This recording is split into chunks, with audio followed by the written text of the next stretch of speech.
Hi everyone and welcome to this week's episode. It's great to see you as always and I hope you're staying safe and well.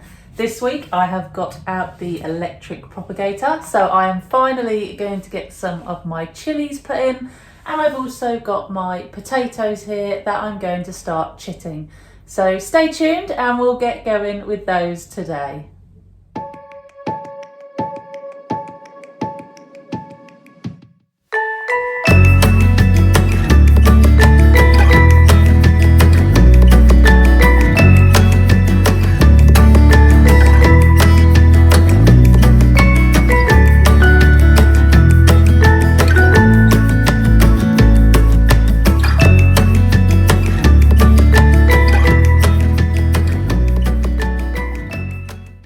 So welcome back and thanks for joining me in my, conservatory.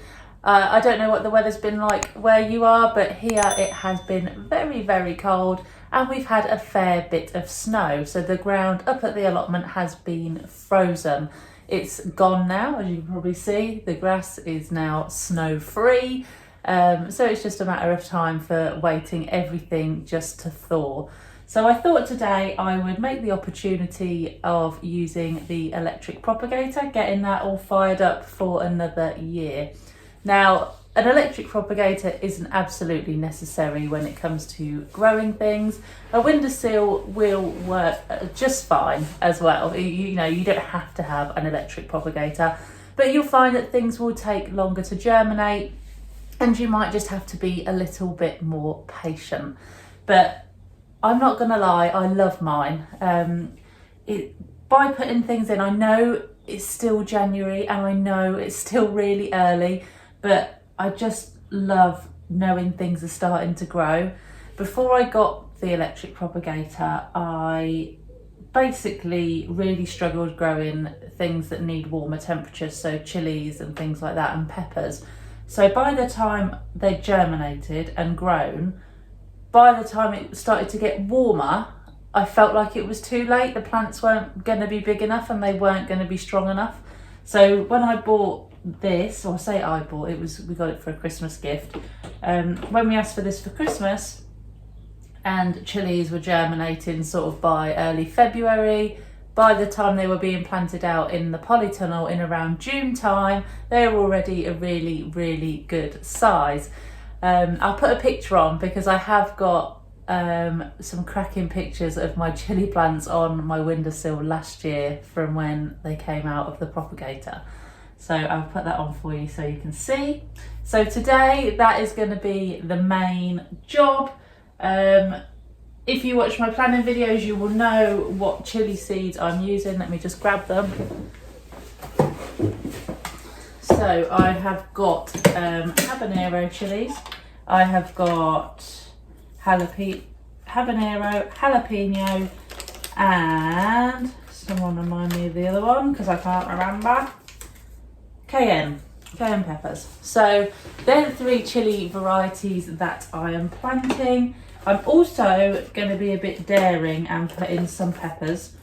I might even put in an aubergine. Well, not one. I might put in some aubergines. So that is what I'm going to be doing in the propagator today. Let's put that over there.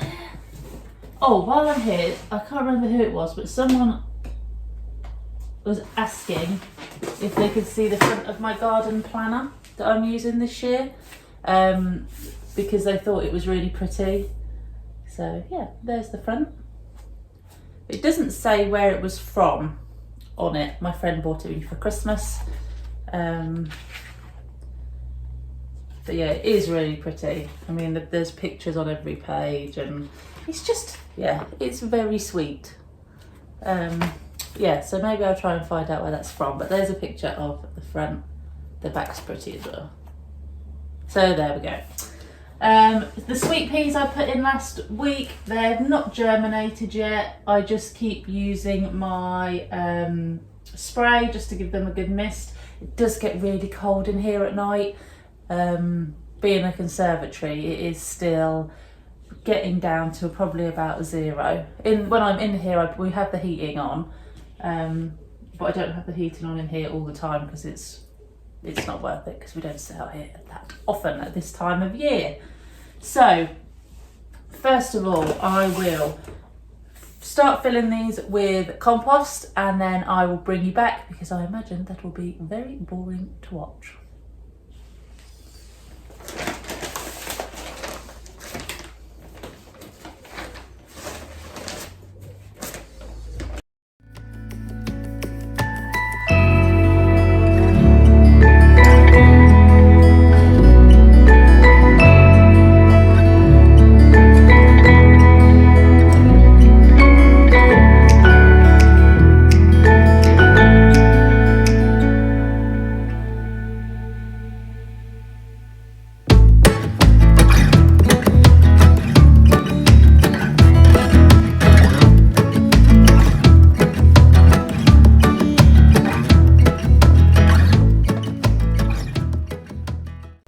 So there we have it, that is all now ready to go.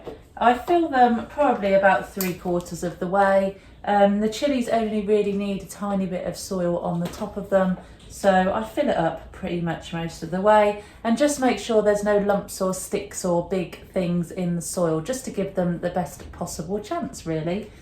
In terms of the propagators, you can get all different sorts. I quite like the ones with all the individual pots in. Just because I can then say that's my aubergines, that's my habaneros, that's my cayenne peppers, etc, etc.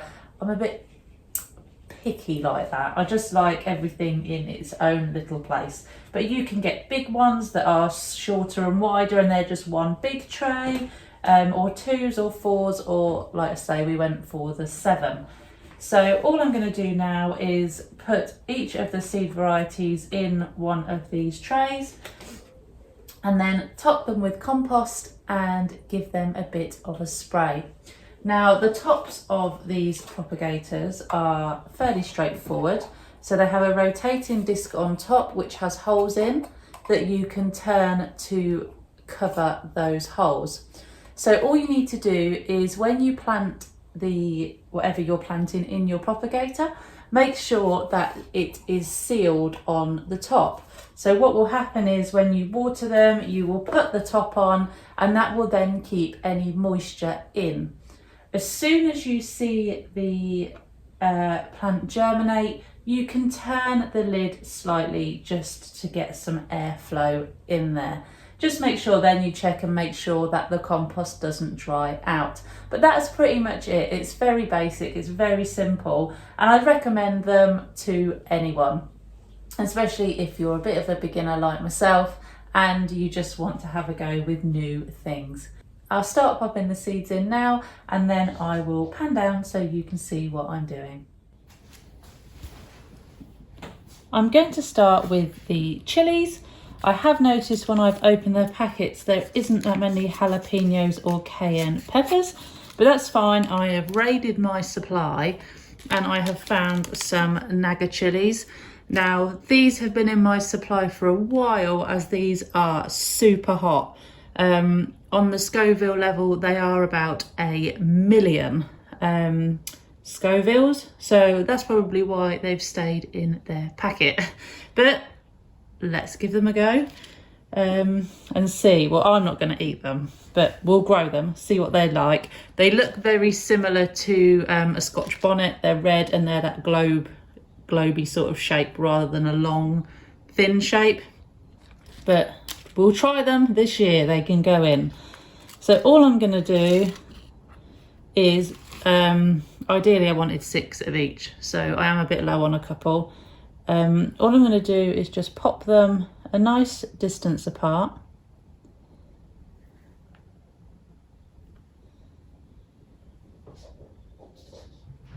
You can hear a noise, it's my cat running around. She's very excited for some reason.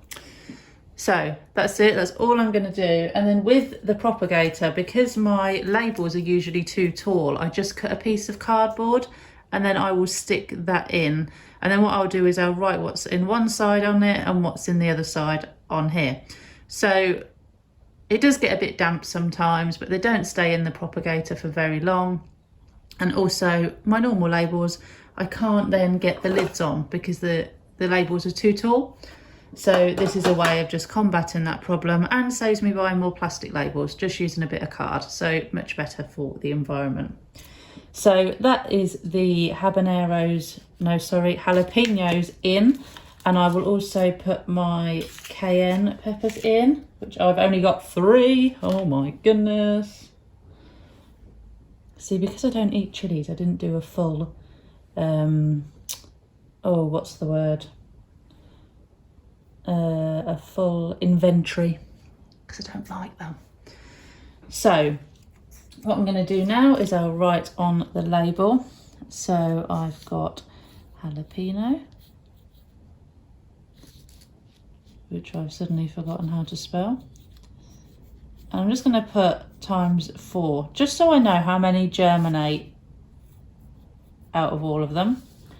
And then I've got cayenne in the bottom, ×3. And then what I do on the back is just write the date when I planted them. And then I'll just top it up with compost and put the label in.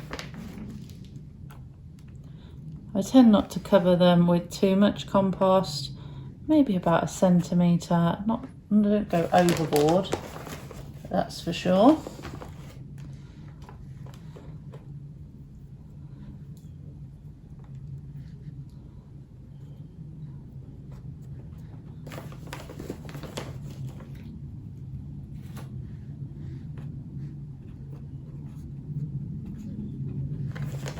Give it a gentle pat down.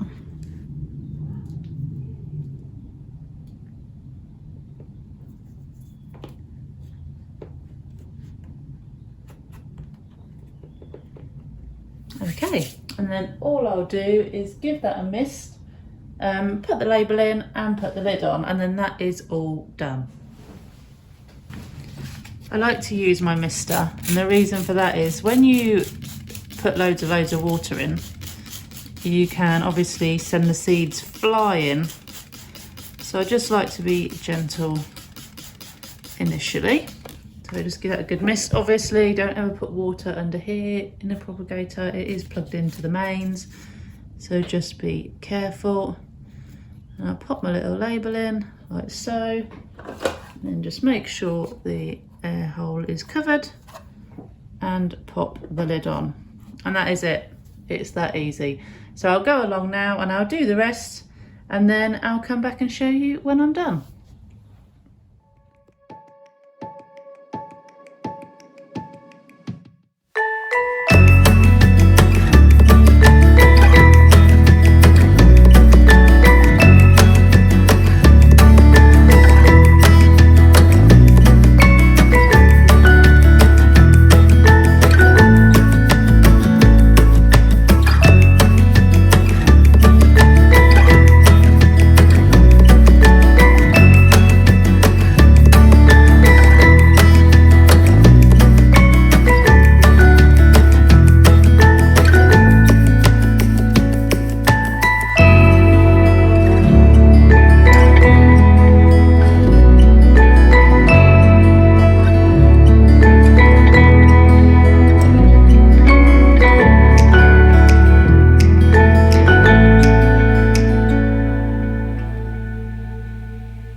Okay, so I've got to the end and I've still got one left.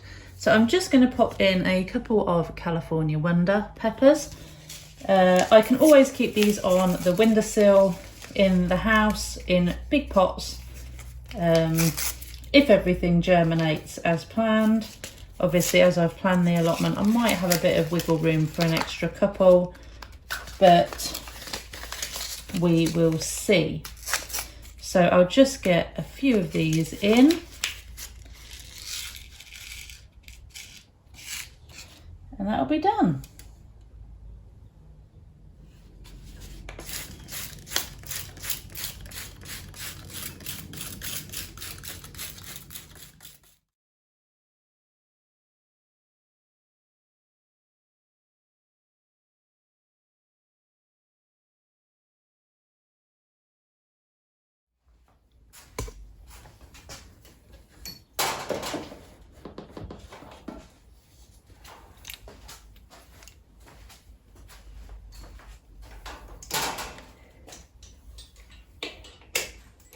So that is the propagator done. I'm just going to have a quick slurp on my tea and then we will get into the potato chitting. Now, let me just cut one of these open because if not, I'm bound to break a nail or something spectacular. Okay, so I've got two varieties of potatoes this year. My favourite, my rooster potatoes, always been fab on the plot, so gonna grow them again. Absolutely love them. Also gone for Charlottes as well this year for my earlies. So a bit boring this year, but they are the two varieties that grow really, really well on the plot. And because I'm trying so many other varieties in other different things, I thought I'm just gonna stick simple with my spuds. So basically, there is an argument whether you need to chip potatoes at all. I always have and probably always will. I think the main reason for that is so I'm not tempted to go and plant everything else. I think if I've got something to do, I won't then think, oh, I might just put that in, I might just put that in, and just get ahead of the game and everything just be ready too early and then not get as good yield in the summer or the harvest time. So chitting my potatoes does give me a job. So I'm going to carry on chitting. If you don't, that's absolutely fine too. So I have always been told that when you chit your potatoes, look for the biggest eye on the potato. Now this is a Charlotte potato and there are a couple of eyes on there, but this one is the biggest. And I was always told to, when you chit your potatoes, to put the biggest eye facing upwards to give it the best chance. So all I do is I take these old seed trays. I say old, they haven't been used yet this year. So I will use these for chitting and then use them later on for planting seeds. So all I do is I put the potato with the eye facing up in the tray, she says, and that's it. That's all you need to do. So for those of you who've never chitted potatoes before, it isn't some big difficult challenge. That's it. So all I do is I sit and I find all the biggest eyes on the potatoes and just point them upwards. Now obviously, depending on the variety of the potato, that will depend when you need to put them in to the ground. So you can just basically leave them to chit as long as you need to. The other thing about potatoes, seed potatoes, that people don't realise is when you're chitting potatoes to grow, don't leave them in a dark environment. If you leave them in a dark environment, they'll get probably similar to when you're in a supermarket and you've had some potatoes in your cupboard a bit too long and you forget, and they get all those little white eyes on them. They get white eyes on them because they've been deprived of sunlight. When you get chits on potatoes, you want them to be purple with leaves on, basically. So they need sunlight. They don't need to be deprived of light in any way at all. So most people put them somewhere sort of out of sight because they have so many. On top of a fridge is a very common one, out of the way. I tend to, again, put them on the windowsill in my conservatory until I haven't got space anymore, because other seeds take over. Sorry, spuds. And then I pretty much then get to the point where they're about ready to be planted out. So I was just going to show you with a couple here. So that's one tray done. I have got several bags of potatoes, so I wasn't going to go through the whole lot with you, but I thought if I could just get a bag or two done while I'm just chatting away, then that would be fab.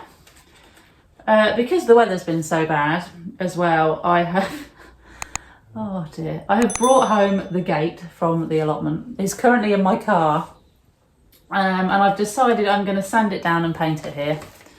And then when the weather's a bit brighter and I want to put the gate up, it will just be ready. It can just be hung. I'm going to buy new hinges, and the new hinges will be here, and I'll put them on here, and then it's a case of just hanging the gate. I imagine it's going to be a nightmare, but then it will be a case of hanging it. So I need to go and get that out of my car. Yeah, so that is my next plan. I'm just going to keep those separate. What else have I got to keep you informed about? Obviously I've now got, I think I've got another 60 sweet pea toilet roll tubes, so I am going to be doing a few more of those this weekend. And yeah, I've got another one of these boxes. This is just a box. I think we got some when we ordered online. We had some stuff coming in. It's been really useful. It's really strong cardboard. So I've got the lid for that, so I'm going to be using that as well. And then I'll be going on to the sunflowers, which I know a lot of you are looking forward to. I will go through the varieties of those with you in the next video as well. So that'll be fun. So yeah, lots of little nice things to be getting up to. I also desperately want to get up to the allotment and see how my bulbs are doing. I did notice the last time I popped up there, it looked like a mole had tunnelled all the way along the entrance to my allotment where I put all those 150 bulbs. So I tried not to lose my temper and just, it's fine. I'm sure there's loads of bulbs still under there. But I did notice a few daffodil bulbs had been pushed up where the mole had gone underneath. So I want to go and have a look and see what's going on. As far as I'm aware, we're not predicted any more snow, though that may change.